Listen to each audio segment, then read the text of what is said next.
Assalamu alaikum, welcome back to Islam Today on Ahl Bayt TV on Saturday night. And we are discussing whether our meat is really halal, and would you really like to know the true gory details of what goes into supposedly halal meat? We've already shown a couple of clips where, of course, there was a pork cross-contamination with other supposedly halal products. And again, there's this issue of course, reciting the name of Allah at the time of slaughter. This is another thing. Bismillah, Allahu Akbar. The person who, this man who also ended up setting up his own farm, he said that he knew someone who was slaughtering, let me see, he said, well, he had slaughtered 10 to 30 lambs a week. Now, sometimes people can slaughter quite quickly. He said, and I know that your mind drifts. So how do you know if someone has actually said the Bismillah over it? In fact, I found a fatwa on that as well, which says if he did not utter the name of Allah forgetfully, there's no objection. Yeah. But now another thing, aside from, we've got, I remember looking into these videos of farming methods, the cruelty that goes on with these animals. It's just. Yeah, I mean, and Murtaza, you were talking about how halal. I was wondering about this because I said, is the meat, what are the conditions on raising the animal, with regard to what's halal? Because, for example, lambs are brought all the way over from New Zealand to Egypt, and they're just dragged off, the vehicle, chucked around, left in like the heat to kind of. Swelter in the heat and hit and kicked, and I think to myself, would I feel happy eating something that's just, that's basically been tortured for the last, 30 hours? There's that, and also, as this man said, when he went to a lot of these abattoirs, there was animal excrement everywhere as well, which is, really pleasant to know that your meat is actually in the very near vicinity of the excrement of that animal as well. Which is not correct at all. Yeah. You're supposed to, from what I know, there's wajib, which means you have to. These are conditions which have to be met. But then there's recommendations, mustahab, which has to be met. Of those recommendations, you shouldn't slaughter the animal in the same place it was raised. Yeah. So you need to take it out. It should not be slaughtered in front of other animals, taking into consideration their feelings, so it could have siblings, parents, wherever. Yeah. It shouldn't be done in front of them. And the animal needs to be well fed and well watered for 3 days, and it should be left free for those 3 days.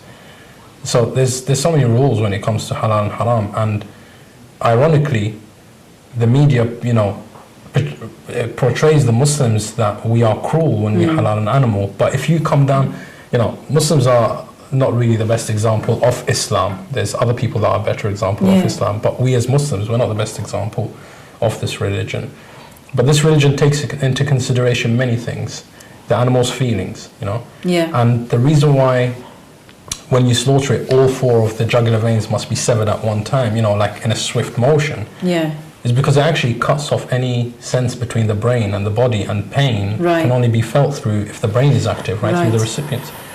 So we see the animal kicking and, looking like it's in pain, but in reality, it's all that blood that's pumping out of it, which is causing the body to spasm. But scientifically proven, the animal is not feeling anything. So Islam takes a lot of care that the death of the animal should be very swift and painless. The life that it leads before then should be given that freedom. So this whole consumer thing where we've got buildings actually or institutes set up just for the production of food. It's the animal's not living for any other reason but to die. It's literally being born to die. And for me, that's another question. Why is it so important to have halal? As an example, people say, oh, this food is haram for you. Put aside the way it's killed. The animal in itself, as in, for example, pig is haram, dog's haram, snakes are haram. Why are these animals haram and why are these animals halal? Islam takes into consideration the ecosystem of humanity, this planet that we live in. there's animals that God has created for a purpose, clearly stated in the Quran. Bismillah ar-Rahman ar-Rahim. Some of them in Surah Yasin, and some of the animals we have humbled, so therefore they become animals of burden, and others we have made permissible for you to eat. So in essence, every animal has a purpose to carry out. Now, if I'm putting a whole bunch of sheep and cow and chicken, they're not carrying out their purpose that God created them for. They're literally just through this conveyor belt of a small span of 3 weeks or wherever it is that they're going to live, born to die. For example, crabs is haram because crabs, they clean the beach, right? So if we start taking them out, we disturb the ecosystem, which in effect has a negative impact on us. So there is more to halal than just why I can and can't eat. Is it bad for my body? No, there's also, is it bad for the planet that we're living in? Is it good for the planet? So Islam, speaking holistically, is the most concerned about not just humanity, but the welfare of the animals and the welfare of the planet. Yet the media is showing that this whole slaughtering business is painful for the animal. It's not really painful, it's just a longer process. And therefore, in a system where it's all about generating mass profit, it doesn't make sense, and they portray us, and again, we Muslims are silent about that. Yeah, well, the irony is, I mean, I remember sort of commenting on something where people were sort of saying, you know, it was a really tragic video where actually horses, it was a non-Muslim slaughterhouse where horses were being killed, and they weren't being slaughtered properly at all. There was a horse that was hung up by its back legs, throat slit but not properly. So, and then 3 little ponies in a pen together. One was stunned, you know, with an electric shock, and then the others are kind of frightened. And amazingly, people were commenting on this all turned it around on the Muslims. So it's like, yeah, so what about halal meat then? And I had to kind of, you know, stick my oar in and make a comment. And I said, hang on a minute, why don't you focus on what's going on in the video instead of just knee-jerk reaction and pointing to halal meat? I said, I'm sure a lot of people commenting on this, and then people who are going on about, yeah, you know, pork, this, you know, about good, saying, I like my bacon butty or whatever, you know, they talk about that. And I said, I'm sure a lot of you who eat pork don't even think about the conditions of those pigs that are kept. You know, I mean, so we can see across the board that the way that animals are kept and slaughtered is not a pretty sight. It's, you know, there's a lot of cruelty involved, and as you say, if halal was carried out in an ideal way, then it would definitely be more compassionate. I mean, I get, yeah, sure. I just want to make a point on this. It's like, I don't want to play devil's advocate, but we're talking about ideal situations and ideal scenarios, but there's, 1.7 billion Muslims now, and we're all hungry, and we all want to eat meat, right? That means the amount of, even if it's just this country, if you look at the population of Muslims, it's growing rapidly. The amount of meat that needs to be consumed, first of all, what we're consuming, we can't even supply for it, which means whatever little we can supply, know that it's going to be last minute, it's going to be, it's basically, corners are going to be cut. It's just the reality of the situation. There's money to be made, it's a business.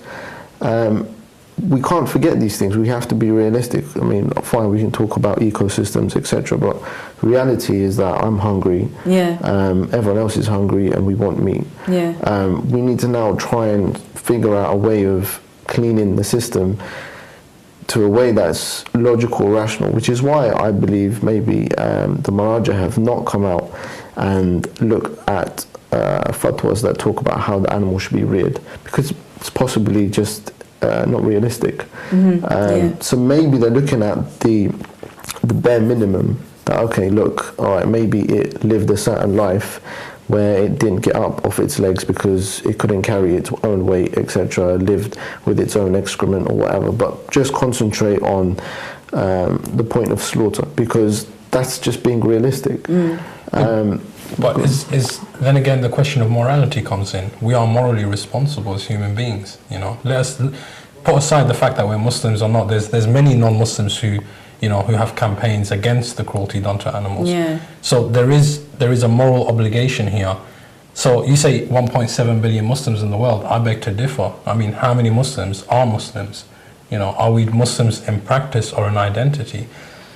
If we're going to take things into perspective, then if there was 1.7 billion Muslims in the world, we would have left a footprint, but Muslims haven't really left a footprint because we are just passive people. That's the reality of things.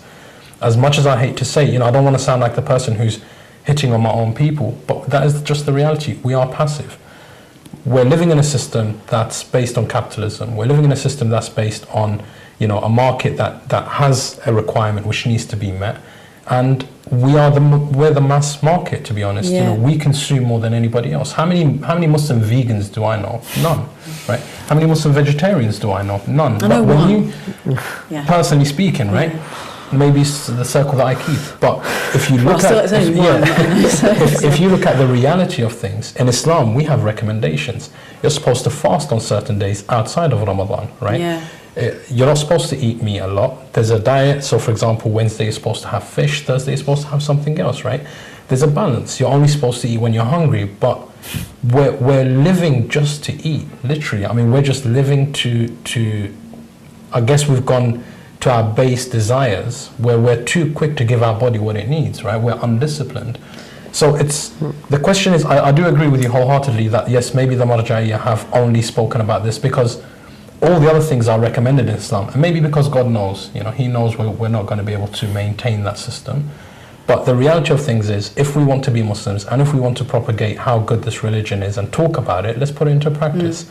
Stop consuming more meat. I know probably most of my friends on TV are watching thinking, who are you lying to? Right? But stop consuming more meat. Try to live a more Islamic lifestyle. Try to be better Muslims ourselves. And if we feel so strongly about eating halal meat, fine, we'll make a day for eating meat, right?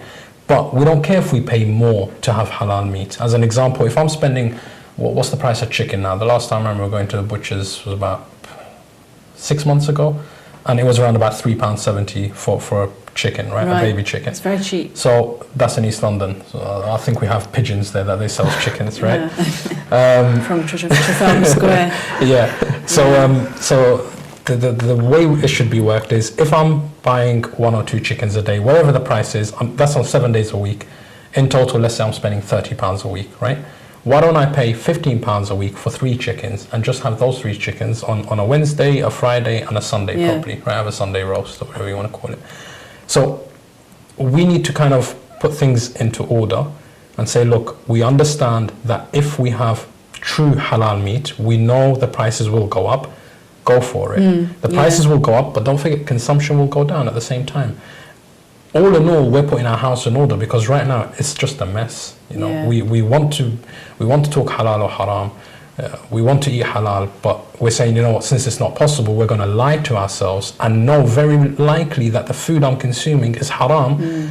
But because Mr. Abdul or whoever's behind the counter has put a sign that says halal and a certificate from an organization that I don't know anyone who works in it, but it's called HMC. Because I've seen these 2 signs, I've recognized them, I'm going to eat it anyway. But my soul is telling me 90% of that meat I'm eating is haram. So where do we stand?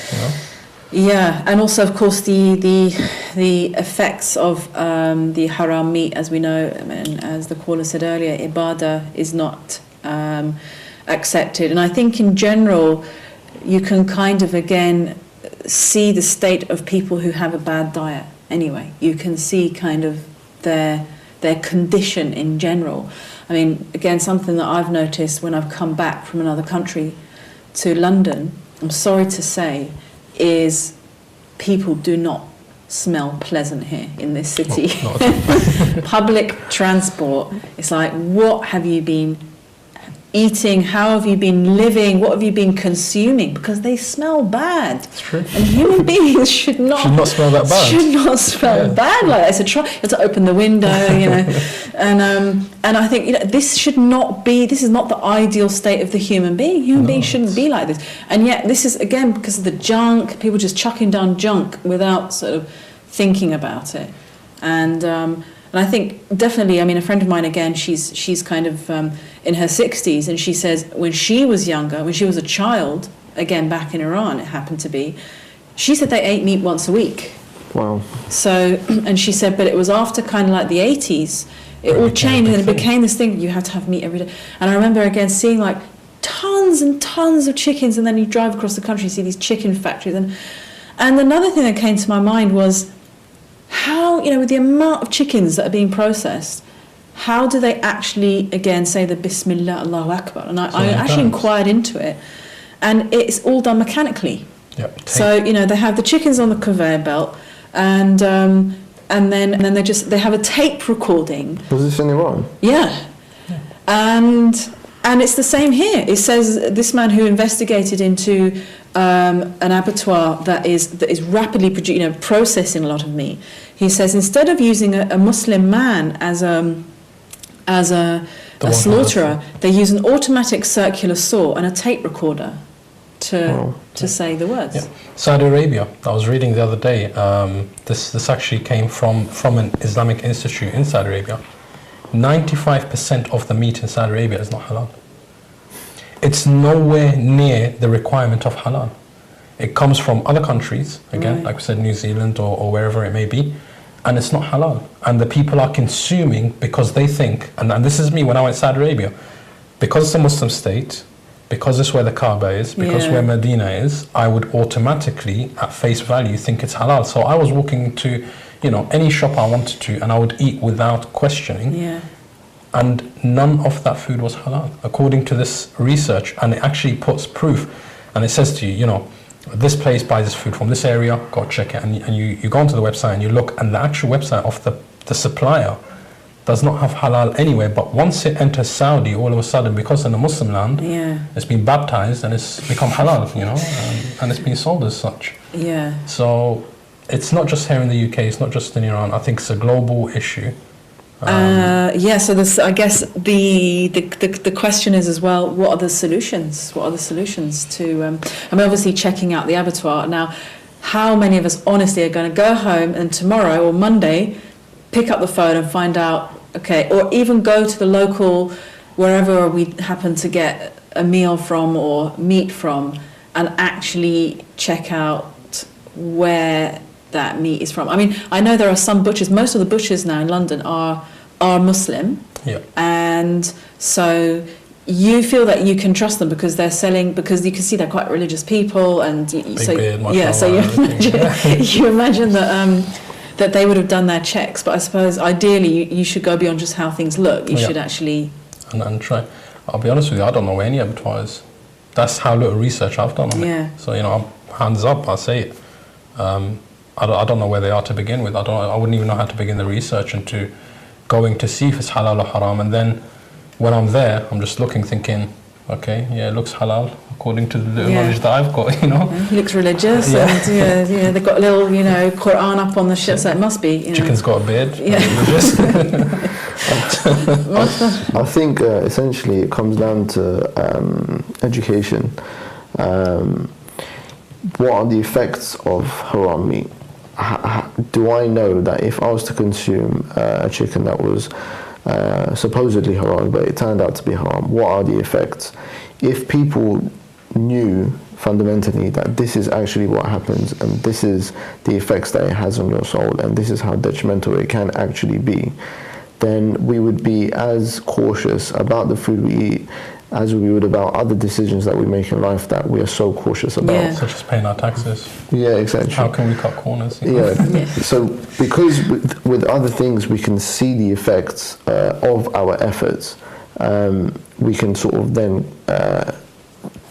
make the efforts likewise. But with meat, I don't think there's enough knowledge out there or enough education out there to suggest that, if you do this, these are the effects, this is what happens to your salah, this is what happens. And without that, you're going to suffer, or we're going to be in the situation that we're in today. I mean, myself, when I was told about this show, I was thinking to myself, not another show on meat. Because the channel has been, for the last 2 months, we've had quite a few shows on meat. And then I thought to myself, hold on, can you ever have enough shows about meat, about the food we eat? Because I don't think we can, personally, because it's such a problem, I think, that we're in. And the effects can be so vast. I mean, I'm looking at my own life. The effects can be so vast and so detrimental on the way you enjoy your salah, dua, etc., that really there's not enough out there, or you can never do enough. Thank you very much, and sadly we've run out of time. Thank you for a very good discussion, and you're right that we should actually investigate more the effects of eating haram food. So thank you very much to our guests for a good discussion. And just as a little point, anyone who wants to shop at the Japanese chain Muji, just a call for boycotting that chain because they sell shark fin soup made out of the fins that are cut off sharks, and the sharks are chucked back into the sea. Now, some people have laughed about this, but 73 million sharks a year are killed. So boycott Muji and eat halal. Assalamu alaikum.